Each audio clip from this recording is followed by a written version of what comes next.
Oferecimento Licota Moda Íntima. Diário Esportivo. Oferecimento Revista Dia a Dia. Desafio de Redação. DGABC nos bairros.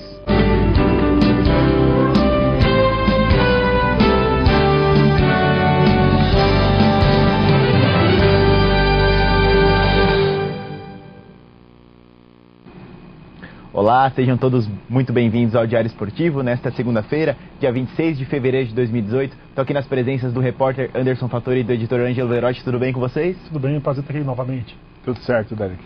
Maravilha. Hoje, ao vivo, mais uma vez, pelo Facebook do Diário do Grande ABC, pergunta do dia é se o Santo André vai ser rebaixado para a Série A2, né? O Santo André que infelizmente acabou derrotado pelo Santos por 2-0 neste domingo. A gente vai falar muito do Ramalhão, que acabou entrando na zona da degola com esse resultado lá em Santos. Mas vamos começar o programa falando a respeito de São Caetano e São Bento, né? O São Caetano conseguiu um grande resultado em casa contra um dos times fortes do interior, desde o segundo minuto de jogo já com um a menos, né? E no último lance praticamente, o Bruno Recife foi muito feliz, né? Num chute cruzado, conseguiu aí dar a vitória ao Azulão, que respira aliviado, entra na zona de classificação do grupo. Enfim, de uma hora para outra o São Caetano passou de um dos times fadados ao rebaixamento a um possível aí um postulante que briga pela classificação, Angelão. Então, mas é que tá o legal desse campeonato, né? São poucos times, então você ganha 2 joguinhos, ele saiu da zona de rebaixamento para estar brigando pela classificação. Isso é legal. O Bruno Recife foi muito feliz na finalização dele. Ele mesmo falou que o mais importante para ele é estar ajudando na marcação do que está apoiando. É claro que quando dá, ele sobe para fazer aquele ataque, né, para ajudar a parte ofensiva, e acabou acertando um chute que dificilmente ele vai acertar tão cedo na carreira dele. Excelente resultado para o São Caetano, são 2 vitórias seguidas com um gol no último minuto, né? Tinha feito isso na rodada anterior contra a Ferroviária. São Caetano brigando ali pela classificação. O time deu uma acertada com o Pintado, não tem como você falar que não. Depois de um começo que ali, principalmente quando ele estreou na Copa do Brasil, né, com aquele empate, acabou sendo eliminado na Copa do Brasil. O São Caetano foi se acertando. Não dá para dizer que o São Caetano está mostrando um futebol vistoso, um futebol que você possa elogiar bastante, mas é um futebol de resultado. E o mais importante, ele conseguiu os resultados, está brigando para a classificação. E eu acho que o São Caetano vai forte aí, pode até classificar mesmo agora, né? A vitória contra a Ferroviária já tinha sido num lance de muita felicidade do Marlon, cabeçada do Carlão. Do Marlon não, do Nonato, cabeçada do Carlão. Agora um lance muito feliz também do Bruno Recife. Pode não estar jogando bem, Fattori, mas está conseguindo os 3 pontos, que é o que vale no fim das contas, né? A gente fala que o Santo André às vezes joga bem e não consegue. O São Caetano, aos trancos e barrancos, tem conseguido os 3 pontos, venceu a segunda seguida e agora respira aliviado, pelo menos até as próximas rodadas. A maré está extremamente favorável ao São Caetano, né? Tudo está dando muito certo pro time. O Elton Leite teve uma atuação espetacular, ele pelo menos 2 ou 3 bolas ali que, se ele não tivesse defendido, eu diria que seriam indefensáveis, porque foi um cabeceio no canto que ele conseguiu buscar e um cruzamento que praticamente o Elton já não tinha mais ele na jogada, e até por isso talvez o zagueiro tenha ido tão tranquilo para fazer o gol, e ele conseguiu defender. Fora, teve outros lances, mas esses 2 especialmente, acho que o Elton Leite garante o resultado. O São Caetano, como a gente tem dito, né, não tem jogado bem, tem sofrido pressão, os adversários têm conseguido chegar com facilidade à sua área, só que quando a fase é boa, as coisas acontecem, né? Não tomou o gol, o empate já estava de bom tamanho, até por estar com a menos desde os 2 minutos. Aliás, achei o juiz bem rigoroso nesse episódio do Domingos. Rigoroso, eu achei que nem encostou no jogo, quer dizer, ele foi imprudente, um contato, né? Mas eu não sei se era para expulsar. O Domingos foi imprudente, mas por 1 minuto de jogo, acho que dava uma amarelinha aí, dá para conversar, acho que foi muito rigoroso. Mas enfim, com 0-0, com a menos, com o São Bento, que é um do interior, acho que é o time mais forte, inclusive está mais qualificado que a Ponte Preta, já seria um ótimo resultado, por mais que estava em casa. E aí conseguiu arrancar uma vitória num chute, como o Ângelo disse, de rara felicidade do Bruno Recife. Na verdade era o que ele tinha que fazer ali, ele tinha 0,1 de possibilidade de fazer o gol, e ele, como disse, a maré tá positiva, ele acabou fazendo o gol. Aliás, um belo gol, e decretando essa vitória que desafogou totalmente o São Caetano, dá alívio, né? E agora ele começa a ter uma missão um pouco maior no campeonato, com 10 pontos, precisar de 2 para não ser rebaixados em 3 jogos, ou seja, uma vitória nos próximos 3 jogos já garante matematicamente o São Caetano. E com esse grupo todo embolado aí, é um ponto da vaga, né, para umas quartas de final, que seria espetacular, né? Angelão? O São Caetano agora, só o grande problema dele é que vai pegar o Palmeiras agora, né? na próxima segunda-feira pelo Paulistão. Tem que torcer pro Palmeiras, vamos ver se o Palmeiras, o torcedor do São Caetano, né, torcer pro Palmeiras não ir bem na estreia na Libertadores. Se não for bem, chega meio que em crise ali para pegar o São Caetano, né? Já são 2 jogos do Palmeiras, né, sem vitória, não, 3 jogos sem vitória do Palmeiras. Se não vai bem na Libertadores, chega numa situação complicada para pegar o São Caetano, né? Então o torcedor do São Caetano tem que torcer por isso, né? O que a gente sempre fala é que o campeonato do São Caetano não é contra os grandes. Esse jogo contra o Palmeiras, antes de começar o campeonato, os técnicos já consideram com 3 pontos pro grande, né? Então o São Caetano, na verdade, tem Bragantino e Botafogo para tentar aí conseguir. Se conseguir 2 empates, já se livra do rebaixamento. Se ganhar um e empatar o outro, já dá para ambicionar uma classificação. Então, a conta é isso. O Palmeiras, o que acontecer, se conseguir um empate contra o Palmeiras é excelente, uma vitória, então nem se falha, mas eu acho que na conta tem que se contar o jogo com o Bragantino e Botafogo, que são adversários do interior, menos qualificados, que ganhar realmente, pontuar contra o Palmeiras no Aliança é dificílimo. É verdade, esse jogo contra o Botafogo vai ser no Anacleto Campanella, inclusive tem promoção das garrafas PETs, né? Trocar 2 garrafas por um ingresso, e aí encerra lá em Bragança Paulista contra o Bragantino. Enfim, essa é a sequência final do São Caetano. São Caetano vice-líder do grupo, né? São Paulo tem 11 pontos, São Caetano 10, Ponte Preta 10, Santo André 8. Vamos falar então agora do Ramalhão, né? Infelizmente, como a gente disse no começo, trouxe aí um revés lá da Vila Belmiro. Como a gente está falando aqui a respeito de São Caetano contra os grandes, Santo André também, obviamente que se trouxesse um ponto seria ótimo. Acabou derrotado num jogo que a gente até discorda aqui que os fatores já acham que Santo André não foi tão mal. Enfim, tem gente que acha que não jogou bem. Enfim, Angelão, uma derrota sentida que deixa o Santo André na zona de rebaixamento. Hoje o Linense pode derrubar o Santo André ainda para a lanterna da competição. Enfim, quais são as suas considerações do jogo e dessa situação do Santo André? Eu acho que, né, o Sérgio Soares falava que, né, tem entrevista pra gente, disse que um empate era um grande resultado. Com certeza era, mas o Santos era o favorito. Não tem como você falar que não. O Santos é um dos grandes do estado, pode estar vindo uma fase que não é aquele com futebol de encher os olhos, mas é um time muito mais qualificado, não há comparação, entendeu?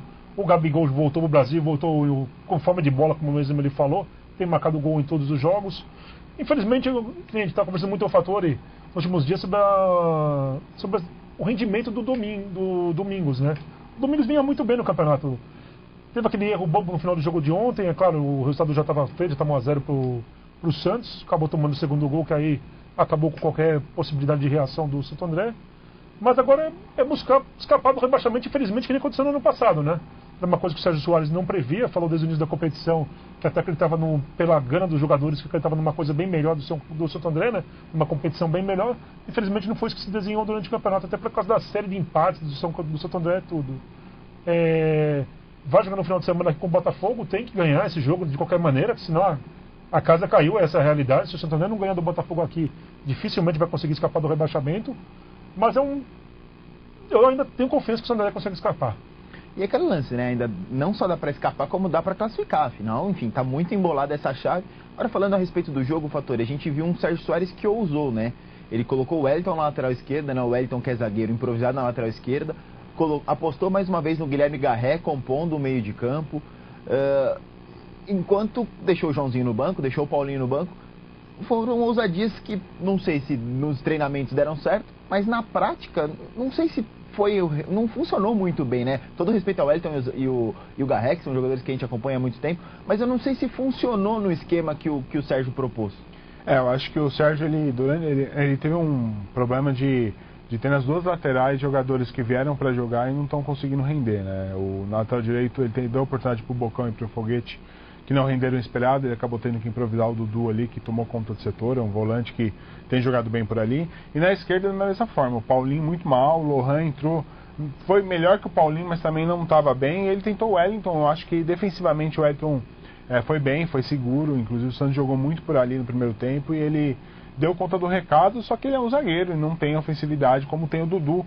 Por mais que seja volante, ele consegue chegar à linha de fundo. O Wellington não. Então ele foi mais como um terceiro zagueiro ali pela esquerda e liberou um pouco o Cabral para jogar ali como um ponta pelo lado esquerdo. Eu acho que o Sérgio corrigiu essas 2 lacunas que tinha nas laterais, só que já são 9 jogos, né? Então são só 3, então não dá tempo, o campeonato é muito curto para você. Se fosse um campeonato de 38 rodadas como é o Campeonato Brasileiro, a gente poderia dizer que a defesa do Santo André começa a ter um jeito ali de jogar um pouco mais tranquilo, né? Só que o Paulistão é um tiro muito curto e precisa ver se esse tempo que ele perdeu para arrumar as laterais ali, se vai ser possível recuperar. Na minha avaliação, que está pegando muito para o Santo André, o Neneca, muita gente discorda da minha avaliação, mas eu acho que o Neneca ele se mostra muito inseguro, ele está espalmando muita bola para o meio. O gol do Bragantino foi da mesma forma, uma bola defensável para ele espalmar para a lateral, ele jogou a bola para o meio. Do Santos a mesma coisa, a bola veio em cima dele, ele espalmou a bola no peito do Gabriel, ele tinha como espalmar para o escanteio, ou tentar encaixar a bola, ele espalmou para o meio da área, acabou tomando gol. Eu acho que o Santo André não fez um jogo ruim contra o Santos, fez um jogo para empatar.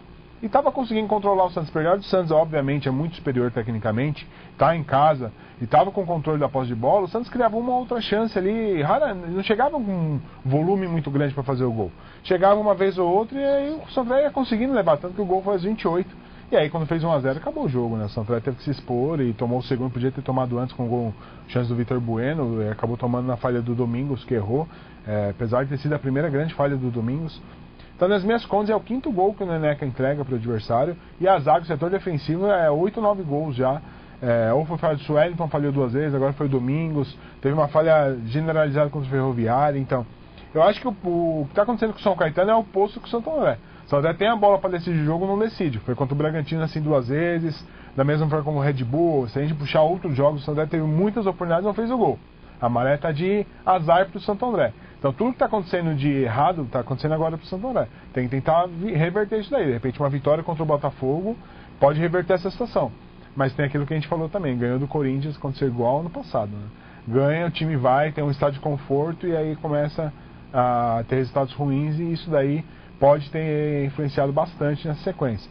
Torcer para ganhar do Botafogo, concordo com o Ângelo, se o Santo André não ganhar do Botafogo, eu acho que dificilmente se livra do rebaixamento, apesar de ter Linense pela frente, que eu acho que é um time que dá para ganhar, só que do Novo Horizontino eu acho bem complicado, até pela má fase, né? Se não ganhar do Botafogo, amplia essa má fase. Então acho que o Bruno Daniel tem que receber um bom público no sábado às 7 horas e a torcida tem que fazer a diferença.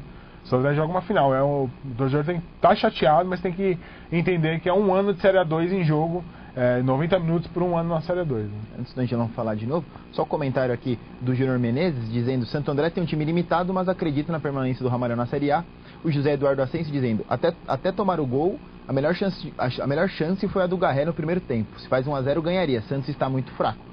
O José que estava lá, o José Ascenso, né? Então, opinião aí dos nossos internautas, né? Continua interagindo conosco, Angelão. Mas só falando também que o Gabigol vai numa fase muito inspirada, né? Voltou pro Brasil, marcou gol em todos os jogos do Santos até agora, né? Então o Faturi falou, o Neneca espalmou pro meio do gol, né? Mas a bola quase bateu na boca do Gabigol e entrou, né? Então tá numa fase iluminada também, o que tá batendo nele tá entrando, e infelizmente o Santo André acabou tomando esse revés, né? Mas eu acho que tem chance de ganhar do Botafogo, e precisa ganhar do Botafogo, senão o campeonato tá perdido já. Minha opinião também é na permanência do Ramalhão na Série A1. Acredito que é possível permanecer, mas precisam as coisas começar a funcionar e essa maré, quem sabe, virar a favor do Ramalhão. Lembrando que ano passado o jogo com o Botafogo aqui foi muito parecido com esse. Ano passado o Sérgio tinha acabado de assumir o time, perdeu para o São Paulo no Morumbi, depois jogou ali com o Botafogo. O Santo André fez um jogo muito bom com o Botafogo ano passado, fez 1-0, depois acabou sofrendo um pênalti que até hoje o Santo André reclama daquele pênalti do ano passado, que poderia ter levado o time para uma segunda fase, e acabou sofrendo 1-1, depois teve um gol anulado. Então assim, é muito parecido o jogo contra o Botafogo do ano passado com o desse ano. Acabou de perder para um grande e agora joga uma pressão absurda atrás da vitória. E vamos torcer que pelo menos se faça como foi ano passado. Assuma essa pressão que tem e transforme isso aí numa coisa positiva. Acho que a torcida tem que ir junto. Estão até preparando uma recepção para o time. Porque acho que é isso, não adianta você lamentar. Depois que acabou o campeonato, você pode lamentar, criticar, porque agora o que acontecer é desses 90 minutos contra o Botafogo. É verdade. Sábado, 19 horas, Bruno Daniel, Santo André e Botafogo. Confere? Isso aí. Fechou. Bom, falando um pouquinho agora desse Campeonato Paulista da Série A2, São Bernardo segue imbatível. Angelão fez 1-0 na Portuguesa. Um belo gol do William Lira, né? Pela jogada do Ricardinho, que conseguiu ali dar um toquezinho na bola que matou a zaga, e o William Lira jogou para o fundo das redes. São Bernardo líder, 21 pontos, invicto, perto da classificação. É muita pressão em cima do Tigre, né? Mas ao mesmo tempo está sabendo lidar. É muita pressão em cima do Tigre, mas o time se acertou, né? Digamos assim, as contratações do São Bernardo, a gente já falou isso aqui, não eram o que se esperava, assim, né? Por causa da limitação financeira. mas pegou um time que encaixou isso aí. Quando o time encaixa, a gente que tem histórico no futebol, não como jogadores, é claro, mas assistindo futebol, quando o time encaixa, dificilmente você consegue parar esse time. E esse time do Wilson Júnior, ele se encaixou. Tá difícil desse time perder, do São Bernardo perder um jogo. Claro, tá invicto ainda, né? São 6 vitórias e 3 empates. A classificação, acho que não perde, pode perder a primeira colocação, mas vai se classificar de qualquer maneira esse São Bernardo. Tem agora pela frente o Oeste, vai ser em Barueri, mas eu acho que, apesar do Oeste também estar nessa briga pela vaga ali para chegar na classificação, é um time que não dá para comparar com o São Bernardo. Até pela boa fase, não só do William Lira, mas do Alvinho também no São Bernardo. Então os atacantes ali estão fazendo jus, né, a posição e estão marcando gols que o São Bernardo precisa. Então os resultados estão vindo, às vezes não com grandes exibições, que nem o jogo com a Portuguesa não foi tão fácil assim, mas o time conseguiu fazer o gol. E São Bernardo está classificado já, agora só vê que posição que ele vai ficar. A gente vê um time consistente, né? Um time que entra peça, sai peça, entra peça, tem conseguido manter o jogo, né? A gente viu o Francismar não jogou e nem o Jussa, porque ambos estavam suspensos. Quem entrou deu conta do recado, a gente viu um Celeste jogando bem, Quem que entrou no lugar, agora eu não me recordo, desculpa, não lembro quem entrou no lugar do Francismar, mas também deu conta do recado ali na armação das jogadas, enfim, o São Bernardo jogando muito bem, né, Fattori? Eu acho que o Wilson Júnior tem um time nas mãos, me parece, pelo menos, que o Wilson Júnior, até por ele ter participado efetivamente da montagem do elenco, tem indicado a maior parte dos jogadores, ele conhece o grupo, ele sabe muito bem com quem que ele pode contar e até onde ele pode extrair de cada jogador. E eu acho que o São Bernardo está numa situação muito tranquila. Só que assim, Série 2 a gente até está falando disso, né? A Série 2, a primeira fase, ela vale muito pouco. É óbvio que tudo isso tem que ser levado em consideração. O São Bernardo está jogando bem, está ganhando, está consistente, toma muito poucos gols, é muito pouco ameaçado, tem um bom goleiro. Só que agora é parte do momento da competição que o Wilson Júnior tem que aproveitar para corrigir as falhas e já preparar psicologicamente o time para uma semifinal. Porque o São Bernardo só perde essa vaga aí se acontecer uma catástrofe, né? Perder aí 4, 5 jogos seguidos, porque está muito bem encaminhada essa classificação. Então acho que a ideia agora do Wilson Júnior é conseguir mais 4, 5 pontos que matematicamente lhe garantiriam essa vaga aí na semifinal, e depois começar a descansar um pouco o time para chegar nos 2 últimos jogos e voltar a ter o ritmo de jogo de competição. A gente lembra muito bem o São Caetano para subir. São Caetano passou 3 temporadas liderando a primeira fase da 2 e caindo nas semifinais, né? Então o que vale mesmo é a semifinal. Então São Bernardo tem que aproveitar essa maré positiva e não deixar o ritmo cair. Porque não adianta nada você chegar no ápice no meio da competição e depois começar a cair no momento que mais precisa. É verdade. Só para completar, quem entrou no lugar do Francismar foi o João Gabriel. Angelão? Mas é por isso que eu sou favorável aos pontos corridos, cara. Podem falar de por causa de final, estádio cheio, mas eu vou favorável aos pontos corridos. Porque que acontece? Que nem o Fattori está falando. O São Bernardo está numa fase exemplar, né? Um campeonato que dificilmente você pode criticar. Então o time corre o risco de chegar na semifinal, que nem aconteceu com o Água Santa ano passado, de chegar, faz 2 joguinhos maus ali, tá fora. E tudo que você fez no primeiro turno não valeu para nada, entendeu? Então por isso que eu sou favorável a pontos corridos, porque se fosse pontos corridos, com essa pontuação que o São Bernardo está, com esse ritmo, esse embalo que o São Bernardo está, até provavelmente vai ser campeão, e ia ser campeão não é invicto, pode estar invicto, mas seria campeão. Mas é por isso que eu sou favorável aos pontos corridos, porque não há questionamento algum ao trabalho que o São Bernardo realizou. Ele faz uma primeira fase muito boa, chega ao título, mas dessa maneira que é o campeonato agora, então o time vai para a semifinal, faz 2 joguinhos maus que não apresentou na primeira fase, está fora da competição, entendeu? Perde o acesso. Então eu sou meio contrário a esse regulamento, para falar a verdade. É aquela questão da meritocracia, né? Quem vai melhor ganha o campeonato, pronto, acabou. Obviamente o mata-mata tem as emoções dele e tudo mais, é bacana, mas enfim. É que assim, um campeonato de 20 clubes, se só o primeiro e o segundo sobem, quando chegar agora, por exemplo, do 10º para baixo já tinha mais nada para fazer no campeonato, porque não alcança mais o São Bernardo, né? Então talvez a federação ponha esses 4 classificados aí para dar uma emoção. Pelo menos fica ali, pelo menos até o 10º colocado. É óbvio que não é justo, né? Não é justo que o Água Santa ano passado também dominou a primeira fase e caiu para o Bragantino na semifinal. Vamos torcer para que o São Bernardo mantenha o nível lá em cima, elevado, concentração, foco, que se deixar cair, é um vacilo, tá fora do campeonato. É verdade. Só lembrando, né, o São Bernardo de 9 jogos venceu 6, empatou 3, tem aí 21 pontos. A meta aí é chegar em 28, 29 para garantir a classificação para a segunda fase, né? Segunda fase, semifinal e de volta, depois final com os 2 times promovidos, final jogo único, assim como foi na temporada de 2017. Certo, e falando do Água Santa agora, né? A gente já citou que o ano passado o Netuno foi aí o destaque da primeira fase. Esse ano é com certeza o destaque negativo, né? Investiu muito, mas não deu certo, já trocou o treinador. Toninho Cecílio ainda tentando dar jeito, mas mais uma vez em casa o Água Santa não conseguiu somar os 3 pontos. Ficou no 0-0 com o Oeste, que é um dos times que está lá em cima, talvez nem pudesse ser considerado um resultado ruim, mas deixou de somar 2 pontos em casa. Na somatória aí acaba sendo ruim, né, Angelão? Acaba sendo ruim, se tivesse aquela música fúnebre, colocaria, já que para mim o Água Santa não tem mais escapatória. Quero queimar minha língua aqui, falando até isso aqui ao vivo, mas para mim o Água Santa o Toninho Cecílio não conseguiu fazer essa equipe jogar. Houve aquele corte na semana passada de 5 jogadores por questões financeiras, segundo o Toninho Cecílio, né? Aliás, vamos citar, né, pro pessoal do Diário Esportivo. Conta aí, Angelão. Então, os jogadores que foram dispensados, né, com destaque para o Guilherme Andrade, que foi campeão mundial pelo Corinthians, né, que acabou saindo, que era o principal deles, e o time não se acerta, o time não consegue ganhar, tá na zona de rebaixamento, né, tá lá embaixo. Então acho que o Água Santa dificilmente escapa esse ano. O Toninho não conseguiu fazer esse time jogar, perdendo jogadores, alguns importantes até, que nem aconteceu, questão financeira mesmo, e eu acho que dificilmente o Água Santa escapa. Fatori? Eu acho que o campeonato do Água Santa agora é contra o rebaixamento, e o Toninho ele sabe trabalhar esse emocional. Eu não daria o Água Santa rebaixado, realmente a situação é muito complicada, até pelo rendimento do time. A dispensa desses 4 jogadores mostra que o ambiente não era bom, né, como de fato não é. E são jogadores que já são rodados, Bruno Dibal, Guilherme Andrade.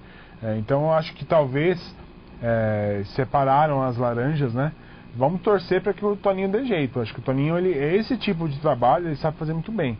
Fechar o time, é um 0-0 ali, ganhou um 0 fora, consegue um golzinho, acha um golzinho, 3 pontinhos aqui. Talvez ele consiga, mas a situação é alarmante. Eu acho que o Água Santa esperava a gente, né? Antes de começar o campeonato, esperava o Água Santa brigando por coisas muito maiores do que o rebaixamento para 3, que seria lamentável para um time que estava na 1 a 2 temporadas.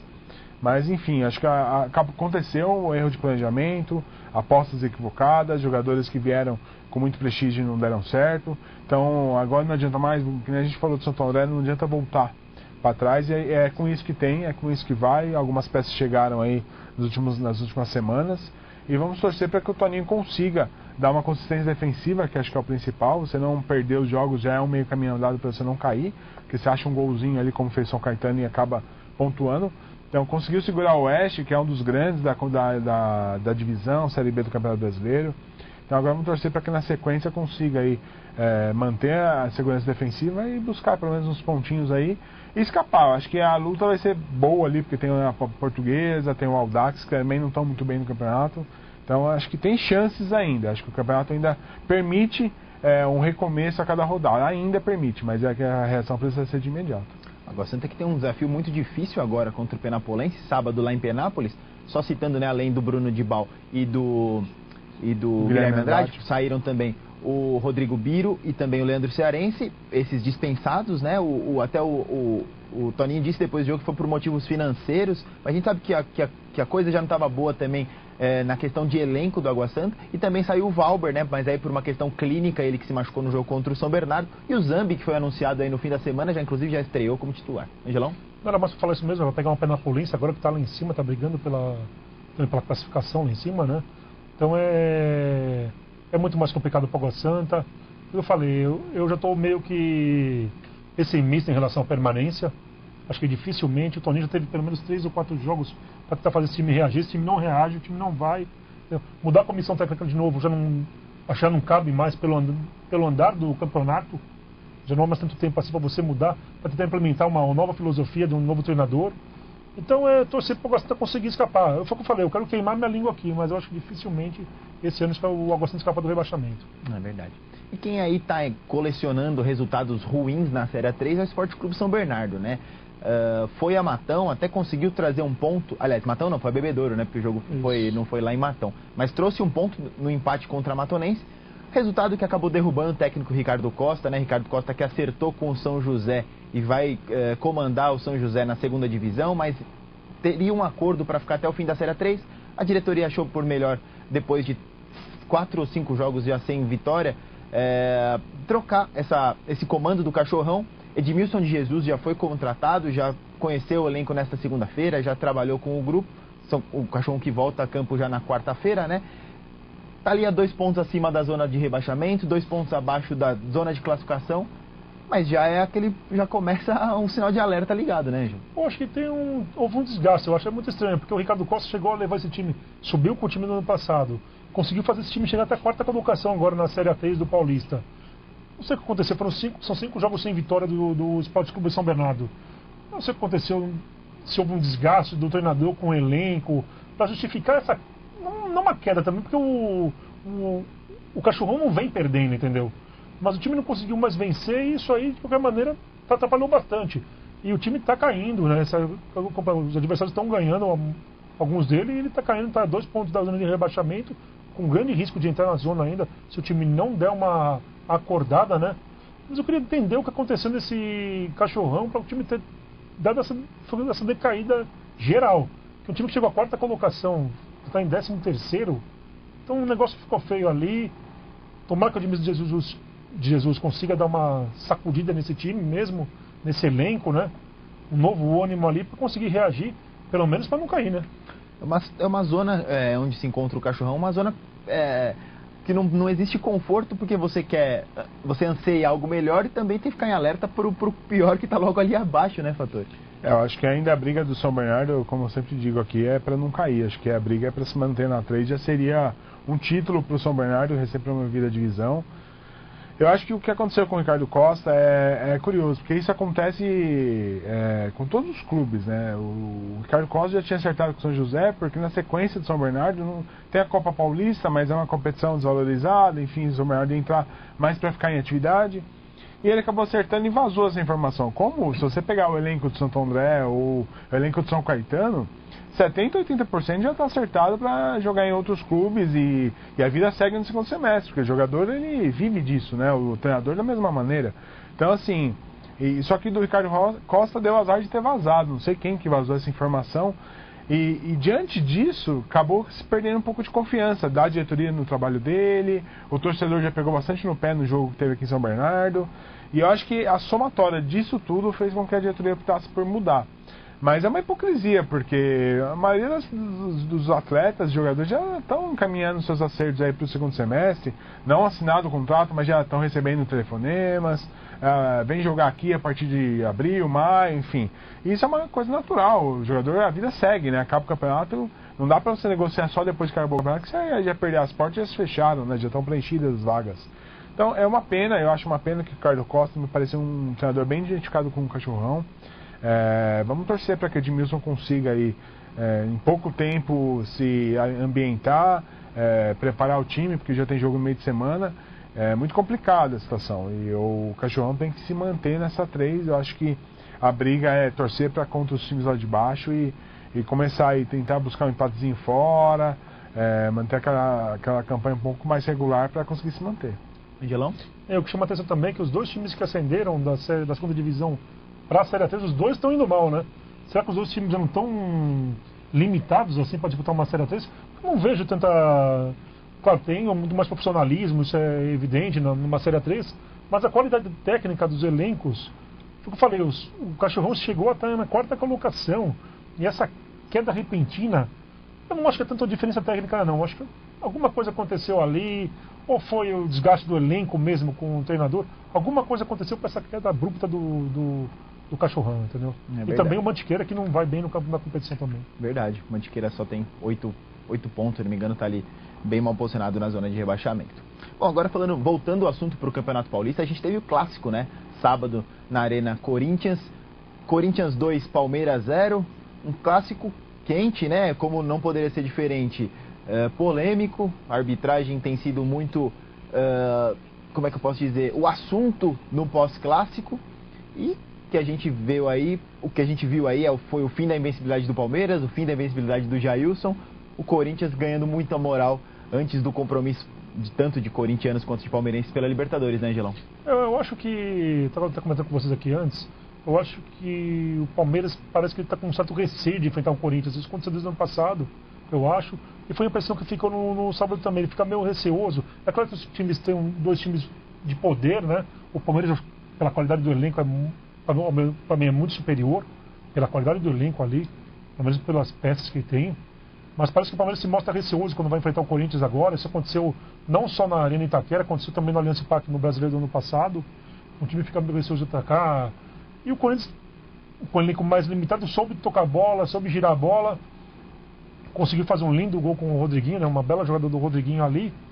E o pênalti que você pode dizer é que eu achei que o juiz, principalmente no pênalti do Jadson, né? Que o Jadson perdeu. Que o juiz demorou muito para marcar. Não dá para entender, eu acho que eles se complicam, entendeu? Eles se complicam e fica toda essa desconfiança em cima da arbitragem, do Corinthians ser favorecido, eles que esse clima todo. Se ele viu o pênalti, já marca o pênalti imediatamente. Ele falou depois de... Que ele só viu depois, quando depois, viu a perna do René Júnior. Não, se ele viu, foi pênalti ali, já marca imediatamente, acabaria com qualquer discussão. Poderia até nem ter sido pênalti, mas ele foi ali convicto, foi e marcou o pênalti no momento. Mas a jogada rola, passa mais 30, 40 segundos, 50 segundos, aí depois ele vai e marca o pênalti, você desestabiliza o adversário, você desestabiliza, houve a expulsão do Jailson, o clima, o jogo, você começa a perder o jogo, então acho que os árbitros estão se complicando, eu acho. Eu não vejo uma fé, não, vamos beneficiar o Corinthians, mas eles arrumam confusão para eles mesmos. O segundo pênalti existiu mesmo, foi pênalti no Rodriguinho, no que falar do Dudu, e o resultado acabou saindo, mas poderia ter passado sem essa desconfiança, entendeu? Quando você vencido o jogo normalmente, pronto, acabou. Mas os árbitros se complicam, o Palmeiras foi o segundo jogo, né, sem vitória no Paulista, terceiro jogo, desculpa. Dois empates e agora essa derrota. 2 empates, essa derrota, perdeu a invencibilidade, assim como o Jair acabou sendo furado. Mas eu acho que o juiz que acabou arrumando para a cabeça dele, e desnecessariamente. Verdade. A gente até discutia na sexta-feira, né, Fattori, aqui, durante o fechamento da edição, de que o Corinthians parecia que estava assumindo uma postura covarde, né? Porque populou o meio de campo, estava só o Romero na frente. No fim das contas, foi a formação que deu certo. O Palmeiras não soube marcar a forma como o Corinthians jogou. A gente pode ver que no lance no primeiro gol do Corinthians, a marcação frouxa do Palmeiras permitiu que os corintianos fossem chegando. O Rodriguinho deu um corte fantástico ali antes da finalização.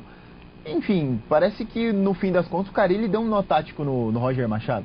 O Carille mostrou mais uma vez que ele tem um elenco nas mãos e sabe muito bem as peças, quais peças que ele tem à disposição, né? Ele inventou, entre aspas, né, um Maicon na lateral esquerda, surpreendeu todo mundo, porque o Maicon é volante, até um volante que sai bem pro jogo. Eu nunca tinha visto o Maicon jogar na lateral esquerda, ele foi muito bem no jogo. Não sei se foi uma partida, mas ele foi muito bem, ele fortaleceu o setor, ele chegou ao ataque, ele foi muito melhor que o Juninho Capixaba vinha jogando, né? E realmente eu achei que o Corinthians em casa, com 3 volantes, né, com o Maicon ali, Gabriel, René Júnior, Romero, que ele é ineficiente como ponta, como falso 9, eu imaginei um jogo onde o Corinthians tivesse dificuldade de criar jogadas e o Palmeiras, por ter um time muito mais qualificado, conseguisse envolver o adversário por ficar mais com a bola, e o jogo se desenhou de maneira totalmente diferente. Até a gente havia dito isso, né? O Rodriguinho talvez pudesse desequilibrar, e foi o que de fato aconteceu. É uma pena que hoje a gente ia estar enaltecendo a partida que o Rodriguinho fez, porque há de se elogiar a postura dele, a habilidade, ele com um corte, com uma jogada, não só ele, mas teve um toque de bola envolvente do Corinthians, mas a conclusão da jogada dele desestabilizou completamente a defesa do Palmeiras. Um gol muito difícil de se fazer, pela calma, pela frieza dele na frente dos marcadores, e ele acabou fazendo um gol ali que deu outra cara pro clássico, né? Deu uma tranquilidade pro Corinthians, estabilizou o Palmeiras. E é uma pena que não devíamos falar só disso, né? Só dessa parte. É legal você ter um jogador desse com essa categoria jogando bem. E do pênalti, que eu posso dizer o seguinte, o que aconteceu, o árbitro não tinha convicção do pênalti, isso é fato. Então, na hora do lance, eu assistindo o jogo também não tive essa convicção que havia sido pênalti. Me pareceu um lance onde o René Júnior tentou fazer o gol, o Jailson defendeu e seguiu o jogo. Então, o árbitro foi isso, ele não foi convicto pro lance. E depois que ele viu que o René Júnior ele viu lá o ferimento, ele resolveu marcar o pênalti pro seu Jailson. Eu acho que foi um erro, porque assim, o árbitro tem que marcar na hora. Se ele não tem convicção, segue o jogo. A gente falou aqui, se a bola que espirrou do Jailson caísse no pé do jogador do Palmeiras e ele puxasse contra-ataque, e aí?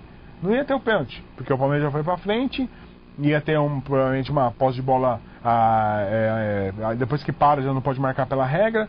Então assim, eu acho que o erro do árbitro foi, ele não teve convicção, segue o jogo. Ele pode ter errado, mas ele tem que apitar de acordo com as suas convicções. E depois ele piorou tudo.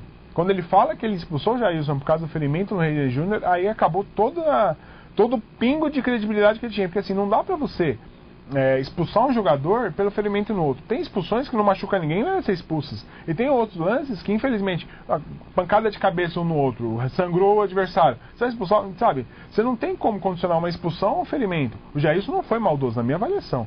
Ele foi para fazer a defesa, o movimento natural da sua perna sobe, escorrega pela coxa do René Júnior e vem até a barriga. Então eu não acho que o Jailson foi maldoso, posso estar equivocado, mas eu não acho que ele foi para quebrar o René Júnior, ele foi fazer a defesa, e o movimento do seu corpo, a impulsão que ele deu para chegar antes na bola, acabou ocasionando um choque. Eu não acho que foi um lance para expulsão. Depois vendo a televisão, foi pênalti? Eu daria o pênalti, acho que foi pênalti. Mas no momento do jogo, eu não vi o pênalti, no momento do lance, então eu acho que deveria seguir o jogo.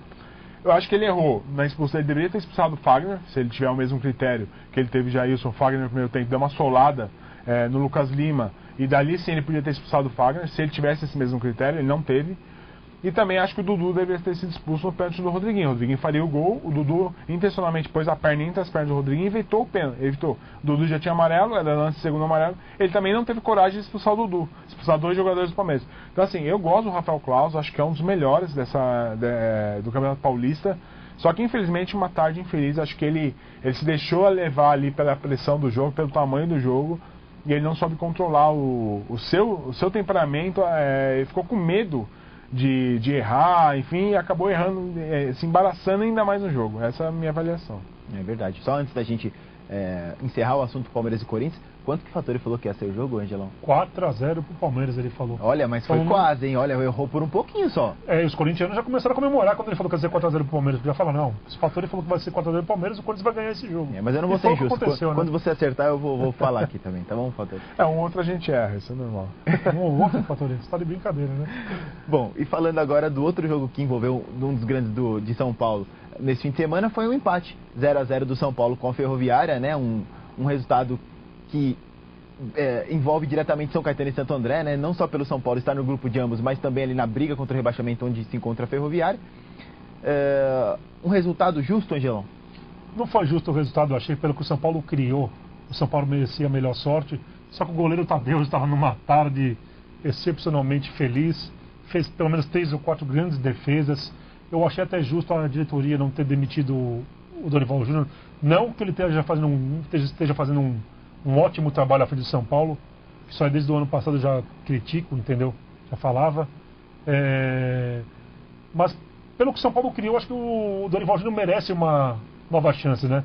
Porque o Leco tinha falado na quarta-feira, quando perdeu para o Ituano, que até o jogo de domingo, dependendo do resultado de domingo, do jogo de domingo, o que faria com o Dorival.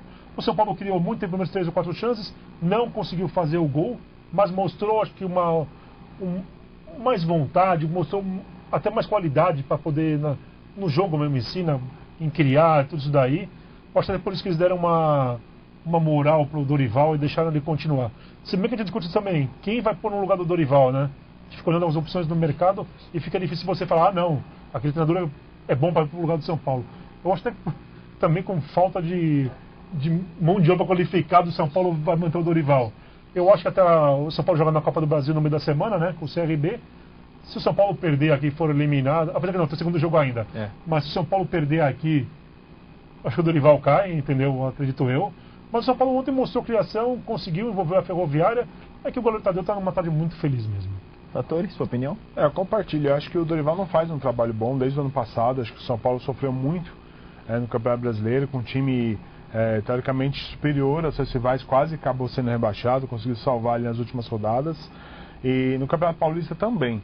Eu acho que assim, o Dorival ainda não caiu justamente por falta de opções no mercado. Acho que são raros os treinadores que poderiam chegar hoje e levar esse São Paulo aí. Os que estão, os melhores treinadores estão bem empregados ou acabaram de trocar de time, né? Roger Machado, Zé Ricardo teve uma proposta agora, vai para fora, acabou não indo, Jair Ventura. Esses treinadores talvez dariam uma cara diferente para o São Paulo. O restante, a velha safra, digamos assim, já não consegue mais conduzir os times, a modernidade do futebol, né? Então acho que por conta de tudo isso que o Dorival ainda continua no São Paulo. Mas especificamente no jogo com a Ferroviária, foi um jogo curioso. A gente está falando aqui de demissão do Dorival, como podíamos estar falando de uma goleada do São Paulo que daria uma vida nova, porque o São Paulo tem volume de jogo para golear a Ferroviária. O Tadeu fez 3, 4 defesas, como o Ângelo disse, e 3, 4 ainda que perdeu oportunidades que jogaram para fora. O Nenê, a gente está acabando de ver um lance que o Nenê tinha toda a possibilidade de fazer o gol, acabou chutando por cima. Enfim, o São Paulo teve muito volume para ganhar o jogo. Não ganhou. Eu acho que o grande problema do Dorival é ele ser muito pragmático. Ele tira o Diego Souza, põe o Trellis, ele tira o Valdívia, põe o Nenê, e eu acho que isso que está me irritando mais a torcida. Acho que um jogo como ontem, contra uma Ferroviária, eu acho que ele tinha que ter, na hora que ele pôs o Nenê, ele não tinha que tirar do Valdívia. Tira um volante, bota o time mais pra frente, mostra pra torcida que quer ganhar o jogo. Acho que esse é o problema. O Dorival, ele tá muito pragmático, e quando você faz essas alterações, quer dizer que você não tá querendo se arriscar. Se ele põe o Nenê ali e toma um gol, aí ele sabe que ele perdeu o emprego. Então ele não está querendo se arriscar. Eu acho que esse é o grande problema. Ele está se sentindo pressionado, e é aí que ele pode acabar fazendo com que o trabalho não evolua e acabar sendo mandado embora. Mas eu acho que pelo jogo da Ferroviária, o São Paulo mostrou um bom futebol. Não foi espetacular, mas muito por conta do goleiro adversário. Verdade, talvez o CRB aí seja um adversário ideal aí para o São Paulo, quem sabe conseguir um bom placar, conseguir emplacar boas apresentações e aí, quem sabe, salvar de vez a pele do Dorival Júnior. Destaques finais do Diário Esportivo de hoje, Angelão? Eu vou chamar a atenção agora para a estreia dos clubes paulistas na Libertadores, no meio da semana. Tem o Corinthians pegando o Milionários na quarta-feira, fora de casa. E na quinta-feira, o Palmeiras, que vai enfrentar o Júnior Barranquilla, né? E o Santos pega o Real Garcilaso, os dois jogos fora de casa. Então, ver se os clubes paulistas vão se dar bem nessa Libertadores, que é a grande aposta para a temporada, né? Verdade. Fatori? Destacar o Santo André, que vai fazer a promoção da Garrafa PET para sábado contra o Botafogo. Então, amanhã eles anunciam, né, de fato, a promoção, mas devem ser dos mesmos moldes dos outros jogos. 3 mil ingressos, as trocas devem começar na quarta-feira no Bruno Daniel. E são 2 garrafas PET vazias, ou seja, de qualquer tamanho, garrafinha de água, de 2 litros, enfim. Pelo ingresso, eu acho que é a oportunidade para o torcedor dar mais esse voto de confiança, para o time tentar ganhar em casa o Botafogo e reagir nesse Paulistão. Verdade. Só comentar aqui o que o pessoal está falando nas redes sociais. O José Eduardo Ascenso convidando o torcedor andrense então a chegar por volta de 17 horas, apesar do jogo ser às 19, porque o time acaba chegando mais cedo mesmo, então vão fazer uma recepção bonita lá no Bruno Daniel. O Alexandre Tudoverto mandando um abraço, ele ex-lateral do Ramalhão, né? Grande abraço, Alexandre. O Vinícius Ramalho dizendo: o Fatori sempre bem nos palpites. Todo mundo sabe da fama do Fatori. E o Marcelo Muniz dizendo, respondendo a pergunta: Santo André vai ser rebaixado sim, hahaha. Bom, deve ser um torcedor de São Caetano, né, Fatori? Ele deve estar feliz aí com a má fase do Santo André, tá certo? Então o Diário Esportivo vai ficando por aqui. Obrigado aí pela audiência, né? Semana que vem a gente está de volta com muito mais do esporte da região, do Brasil e do mundo. Continue interagindo conosco, né, pelas redes sociais. Nosso e-mail é diarioosportivo@dgbc.com.br, o nosso Instagram @esportesdgbc. E é isso aí, segunda-feira que vem a gente está de volta, tá bom? Valeu, um abraço, até mais, tchau! Oferecimento Licota Moda Íntima. Diário Esportivo. Oferecimento Revista Dia a Dia. Desafio de Redação. DGABC nos bairros.